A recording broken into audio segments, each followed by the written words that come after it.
Què tal? Benvinguts i benvingudes a Veus que acompanyen el videopodcast que vol ser un espai de conversa i de reflexió al voltant de molts temes del tercer sector. Avui parlarem de drets, d'autodeterminació i de vida en comunitat de les persones amb discapacitat intel·lectual. I per fer-ho hem convidat la Glòria Fàbrega, que és coordinadora tècnica de la Fundació Astres, i el Pep Soler, que és director de Suport Girona, de la Fundació Suport Girona.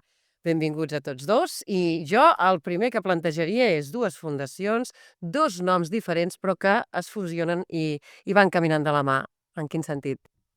Doncs, abans ho deia en Pep, però són les persones les que ens ajuden a crear sinergies, no? Perquè tenim realment objectius comuns, com és oferir els suports més indicats perquè les persones que atenem i les seves famílies doncs, puguin gaudir el màxim de qualitat de vida i que puguin rebre els suports per transformar la seva vida cap a una vida plena, controlada, diguem-ne, que realment la seva vida respongui als seus interessos i desitjos. I tant la Fundació Astres, mm, a través dels serveis que en aquests moments gestiona, com de la Fundació Suport, com a representants o assistents legals, doncs coincidim en treballar plegats per oferir aquests suports, no? Sí, les dimensions de les persones són moltes, no? A Suport Girona, per l'origen i el marc jurídic que hi havia quan ens vam crear, nosaltres tenim una funció de vincle amb la persona amb una dimensió molt jurídica, però també en totes les esferes de la vida.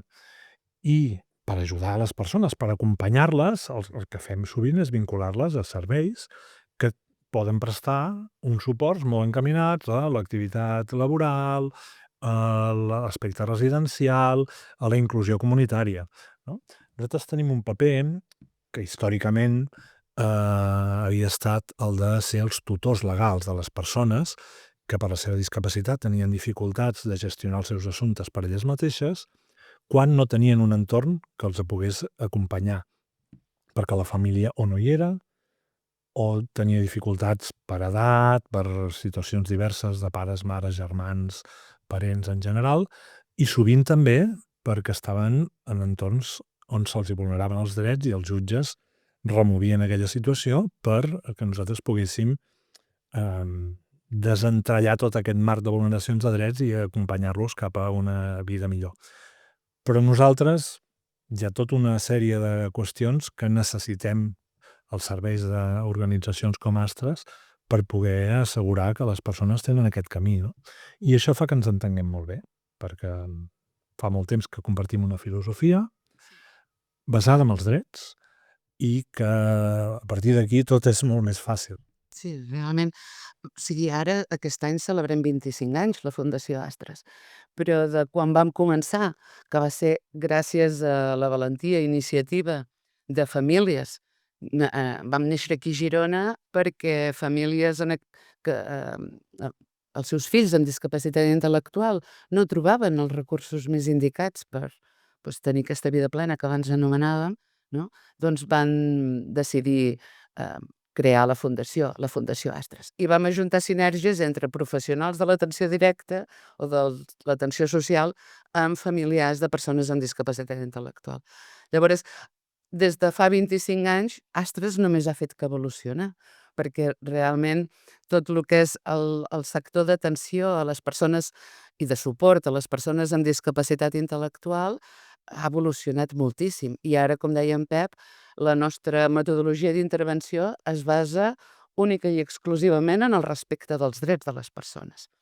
Amb un respecte dels drets que a vegades els serveis que gestionem no ens acompanyen. Per què? Perquè ara mateix els serveis que gestiona la Fundació Astres es basen en una cartera de serveis obsoleta, una cartera de serveis que quan es va crear no es va crear pensant amb la Convenció dels Drets de les Persones, siguem sincers, no crec que la tinguessin com a marc de referència, perquè realment, sap greu dir-ho, però els serveis que s'utilitzen per donar suport a les persones amb discapacitat vulneren drets.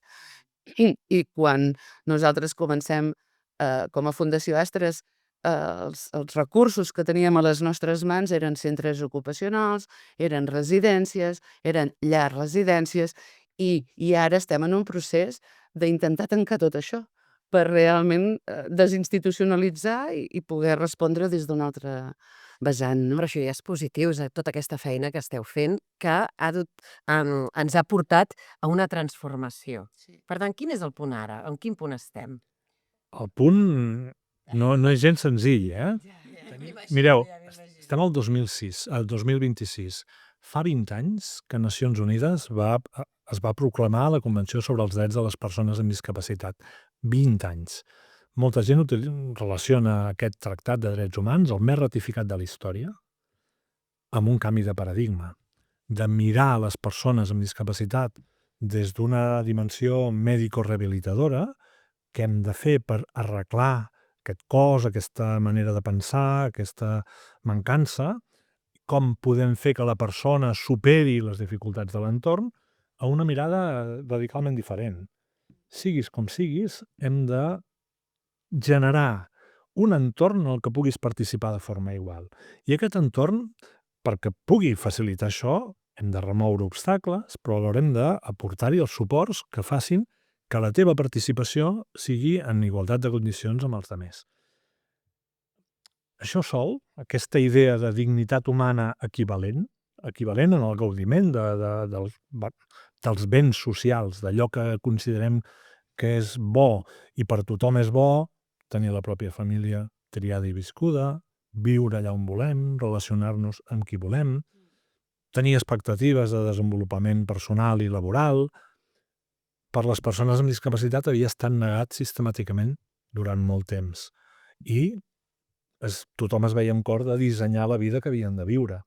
Des d'un paternalisme que solia protegir de riscos, però clar, per protegir la llibertat és risc. Clar.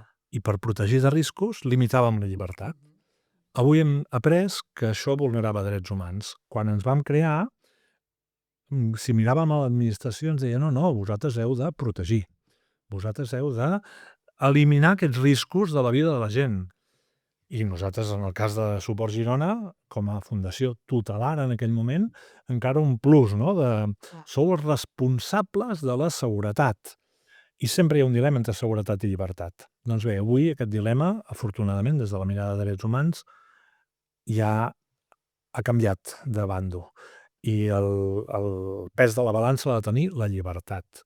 I ajudar a exercir aquesta llibertat en un entorn, repeteixo, que encara no t'ofereix un entorn lliure de barreres, lliure de prejudicis, d'estereotips que limiten i amb molta mancança de suports adequats.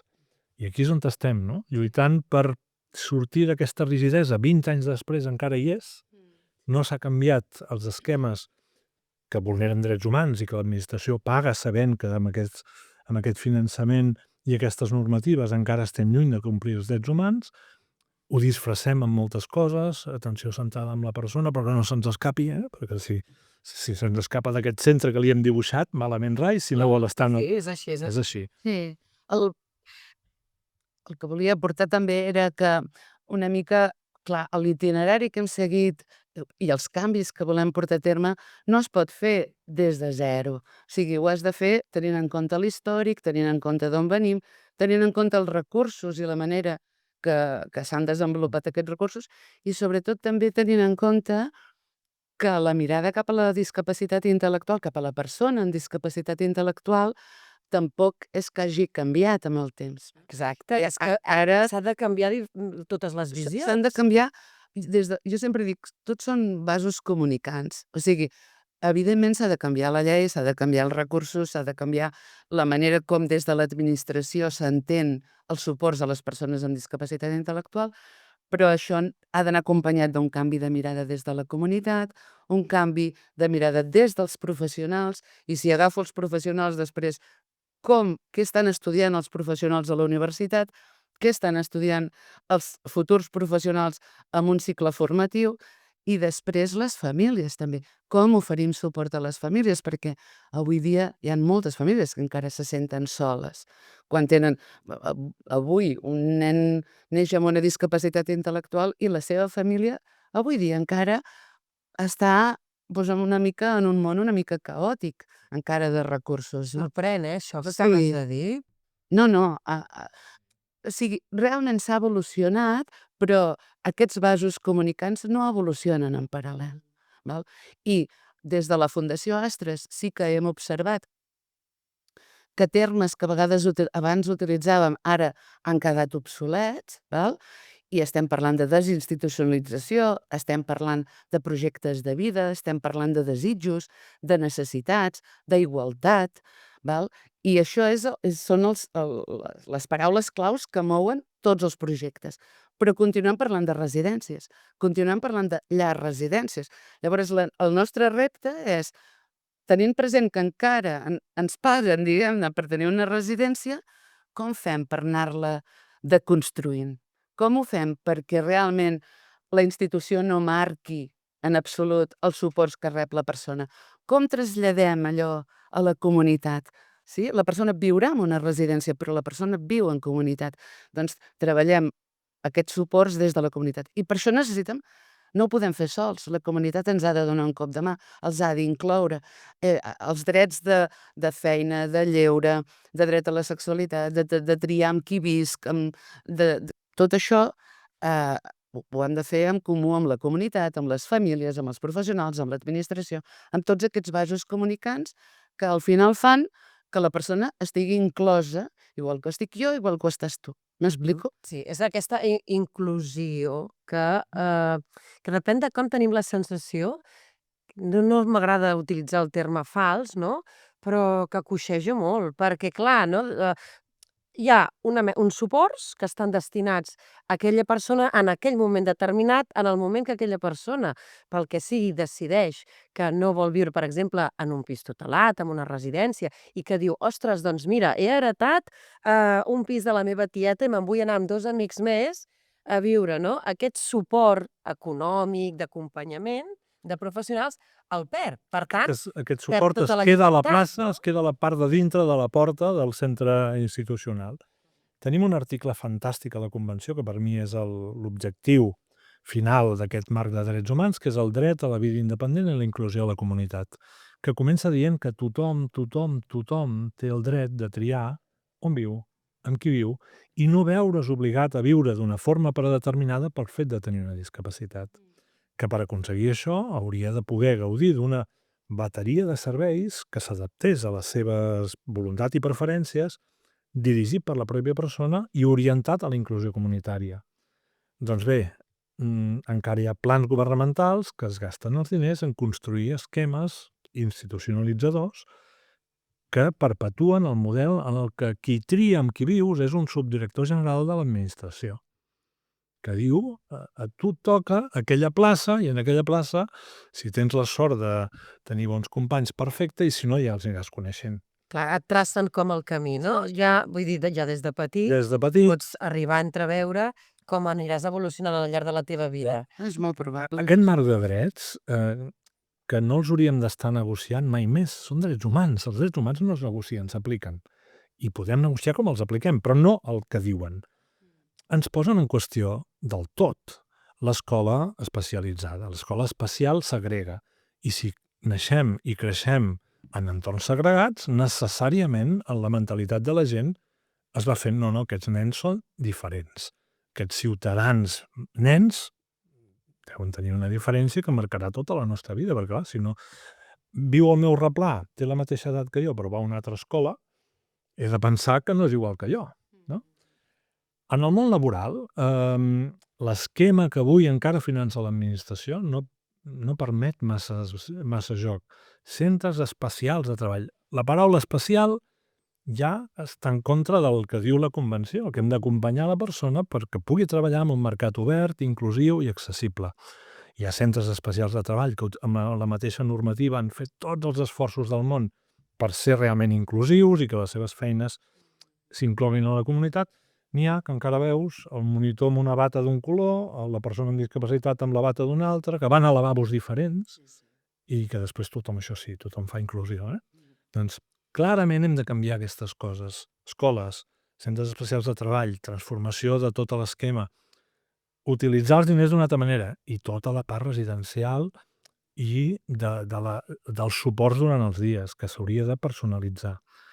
Tenim propostes per això, i ja estan sobre la taula. Pressupostos personalitzats, administració, allò que et vulguis gastar amb mi, com a persona amb discapacitat que necessita suports, deixa que jo m'organitzi. No em diguis que poses l'esforç públic que paguem amb els nostres impostos, també les persones amb discapacitat, d'una pensió no contributiva, quan vas a comprar el súper, el 21% es queda allà amb impostos, també, Sí, i volia afegir que també hi ha resultats que o sigui, hi ha projectes que estan demostrant que realment treballar amb la persona des de la comunitat i amb la comunitat no és més car. No és més car que viure en una residència. I, a més, per la qualitat de vida de la persona és increixent. Llavors, clar, si posem en la balança la qualitat de vida i el pressupost, diguem-ne, avui dia hi ha projectes que realment demostren que amb una dotació econòmica similar la qualitat de vida augmenta en comparació amb una persona que viu en una residència. Però després tu abans comentaves i què passa si una persona no vol complir amb aquest itinerari que li marca una cartera de serveis o que no? Doncs què passa?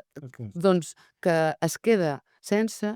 Tenim després els reptes a nivell comunitari de les persones amb conductes de problema, no?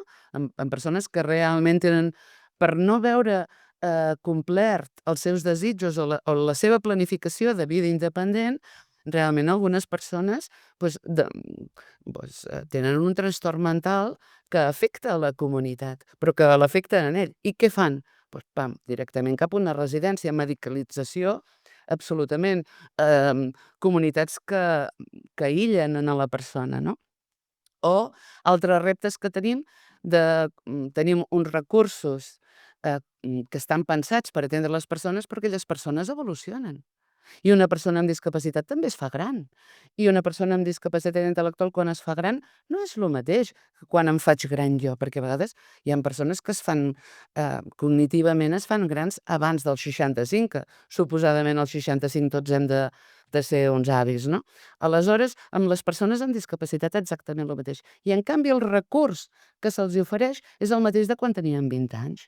Si no, tenen el mateix recurs en aquest sentit que qualsevol persona. Aquí, diguem-ne, igualem a qualsevol persona amb una persona amb discapacitat, però no tenim present les necessitats de la persona amb discapacitat, que són diferents de totes les persones que viuen en una residència de gent gran, no? Llavors, aquí és quan dic que la mirada ha de canviar, perquè se'ls ha d'incloure. I podria estar parlant, per exemple, del lleure. Quants centres cívics tenen una programació d'activitats de lleure que contempla que un dels usuaris pot tenir discapacitat, no? Perquè tu dius, jo llenço activitats de zumba, d'aquagym, de macramé, però la llenço a la ciutadania. I a aquella ciutadania hi ha persones amb discapacitat intel·lectual. I has pensat com portaràs a terme el macramé, el zumba o l'aquagym si entre les persones que trien. Doncs això mateix vol dir que la mirada no està posada en la discapacitat intel·lectual. I ja no parlo de la discapacitat física o de la discapacitat... Sí. Està pensada Ho veiem una norma. en molts àmbits. Avui la gent jove, sotmesa a una societat que realment està generant molt malestar mental, té més serveis que mai. La Glòria i jo ja tenim una edat, quan nosaltres érem joves els nostres ajuntaments ens proporcionaven poquetes coses, però avui a qualsevol barri, de qualsevol ciutat, poble de Catalunya, tenim tècnics de joventut, de lleure, d'esports, però la que algun jove que s'hi vincula funciona d'una manera una mica diferent, la tendència és no, tu has d'anar cap a allò especialitzat pels que són com tu, per comptes de buscar el suport de l'especialitzat per ajuda'm a incloure. I aquí comença ja un itinerari que a partir de certes etiquetes que fabriquem, els estereotips i els prejudicis et van apartant del corrent general de la joventut del teu barri. I la manca de recursos. I la manca de recursos, perquè, o sigui, l'escola inclusiva mateix, l'escola inclusiva, si no està funcionant avui dia, i les vagues que hem tingut fins ara ho demostren, volem una escola que respongui a les necessitats individuals dels infants, val? Però no hi posem els recursos que toquen. Doncs amb el lleure exactament el mateix, amb els serveis socials.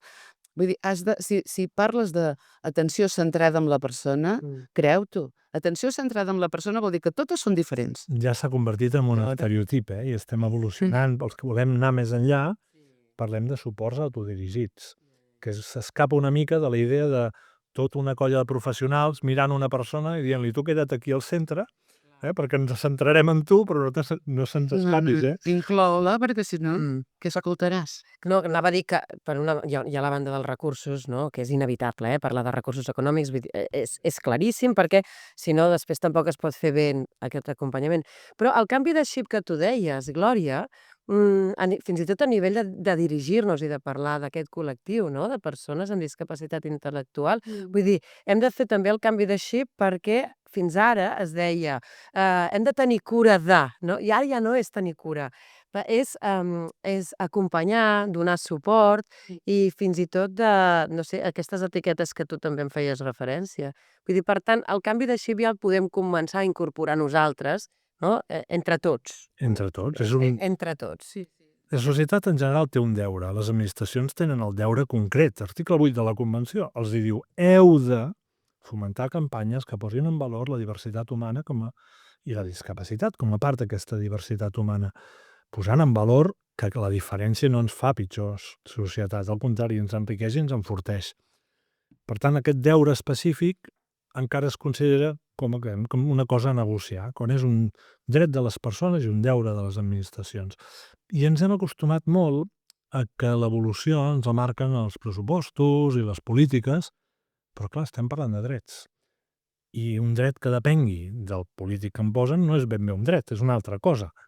I aquí fa que alguns comencem a teoritzar que potser hem d'entrar en una altra fase, de començar a posar en els que tenen responsabilitats de que aquests drets es compleixin davant dels jutjats. Sap greu, però haurem d'anar per aquí, perquè si no estàs a mercè de que els teus drets no existeixen si aquell no vol. Quin dret depèn de la voluntat d'un altre? Però també, però amb el canvi de paraules, perquè a vegades les paraules també són molt maques, però el canvi de paraula i utilitzar que estem parlant de suports vol dir que també vol dir que escoltem a la persona. Perquè com que estem parlant d'atenció centrada en la persona, el suport que necessito jo no és el suport que necessites tu. I qui m'ho ha de dir quins suports necessita i com vol que siguin aquests suports? La persona. Però per altre costat, també penso que és important tenir present que aquests suports tot sovint el donen professionals. Professionals que amb la seva expertesa i amb el que han estudiat estan oferint suports a persones amb unes necessitats, alguns així, però d'altres molt grosses. I el reconeixement cap a aquestes persones també forma part dels suports. O sigui, si tu dius ens falten recursos, sí, ens falten recursos, òbviament, però no només amb número, sinó també amb la qualitat d'aquests recursos. I avui dia utilitzem la paraula suports, però estem pagant gent que cuida. I aquest és allà on també s'ha de canviar. Paguem poc I paguem i donem poquíssim. moltíssima responsabilitat. Correcte. Perquè donar suports, una cosa sí que és certa, és que les ràtios que ara estan pensades per atendre persones són ràtios que permeten tenir cura de les persones, però no permeten donar suports, perquè els suports implica escolta individualitzada, atenció individualitzada, atenció centrada en aquella persona. Llavors, recursos, però també no només en mans, sinó amb la qualitat d'aquests recursos. I la qualitat també requereix reconeixement cap a aquests recursos. Ho dic perquè és important deixar-ho, no és només un canvi de posem-n'hi més, sinó posem-los de qualitat. I la qualitat que ara tenim no està reconeguda. I ens venen temps difícils, perquè el llenguatge en l'àmbit polític està canviant. Dèiem abans que ens miràvem molt a Europa com a guia, no? Perquè fins no fa massa semblava que teníem en alguns països d'Europa referències de com s'havien de fer les coses. Avui Europa parla de productivitat, parla de competitivitat, parla de fronteres, parla de defensa, parla d'immigració, però no parla d'inclusió, no parla igualtat, aquestes paraules estan desapareixent del debat públic. Per tant, ens toca tornar una altra vegada a ser més activistes, malauradament, no només fer una feina, sinó fer-la amb la convicció de que hem de combatre les barreres i aquesta tendència a anar a la contra.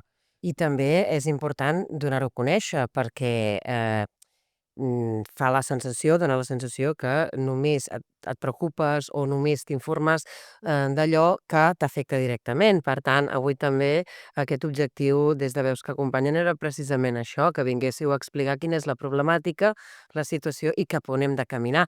Perquè si no es coneixen totes aquestes dificultats, llavors no es pot agafar aquesta mirada positiva. Hem d'agafar una mirada positiva. Realment, sempre. Bé, de mirada cap al L'esperança futur. l'hem de tenir sempre, si no, no treballaríem, no faríem aquests esforços per anar a contracorrent.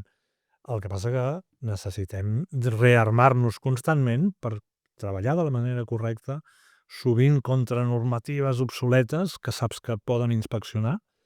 Nosaltres, a Suport Girona, hem tingut premis de Nacions Unides per serveis que eren clandestins, perquè l'administració no els podia reconèixer perquè no sabia quina norma fer servir, perquè les que tenia estaven antiquades. Un cop hem tingut els premis, ha vingut el reconeixement administratiu i el finançament. Però això és un exemple de com necessitem encara ara divulgar, però divulgar des de l'exemple actiu, ja no des de la teoria i prou.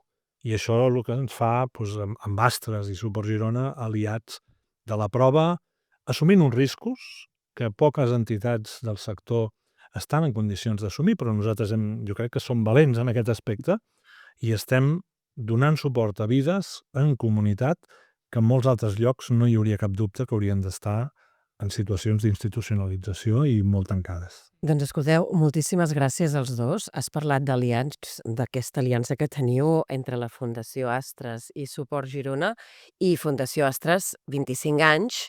Recordem-ho per acabar, per concloure el videopodcast d'avui, que en són uns quants, però els que han de venir molts més fruits, molta més feina, que segur que ens sentirem a parlar. Volia, per acabar només, són 25 anys que realment crec que hem de celebrar plegats, però celebrar sobretot amb les famílies que van confiar i que continuen confiant en la Fundació Astres per donar suport als seus famílies amb discapacitat intel·lectual, els professionals, que com volia deixar clar, crec que són 25 anys per reconèixer l'expertesa de les persones. Vull dir que si jo soc aquí no faig Fundació Astres jo sola, vull dir que és molt gràcies a un piló de gent amb molta expertesa i amb moltes ganes de fer coses, que hi ha paraules que ens paralitzen, no? Com manca de recursos, com dificultats, però la Fundació Astres en 25 anys està demostrant que aquestes paraules no la paralitzen i volem flexibilitzar i atendre les persones des d'aquesta mirada individualitzada amb cada una d'elles. I també vull penso que són 25 anys per celebrar amb la comunitat, perquè sense la comunitat que ens acull i que acull a les persones que estem atenent no seria possible. I, òbviament, tot això no ho fem si no és perquè les persones amb discapacitat intel·lectual ens ho demanen, perquè tota aquesta reivindicació que hem de portar a terme l'hem de fer, no ho podem fer sense elles. Llavors ho fem perquè elles ens obliguen, diguem-ne, i ens demanen que respectem els seus drets i que els defensem. Doncs molt bé dit, Glòria. Moltíssimes Sí, gràcies per molts anys, com deia en Pep, i gràcies també, Pep, per haver vingut a parlar d'aquests drets de les persones amb discapacitat intel·lectual. El videopodcast d'avui el deixem aquí. Si voleu, doncs ens podeu seguir en nous capítols de Veus que Acompanyen, una iniciativa de plataforma educativa. No sé si...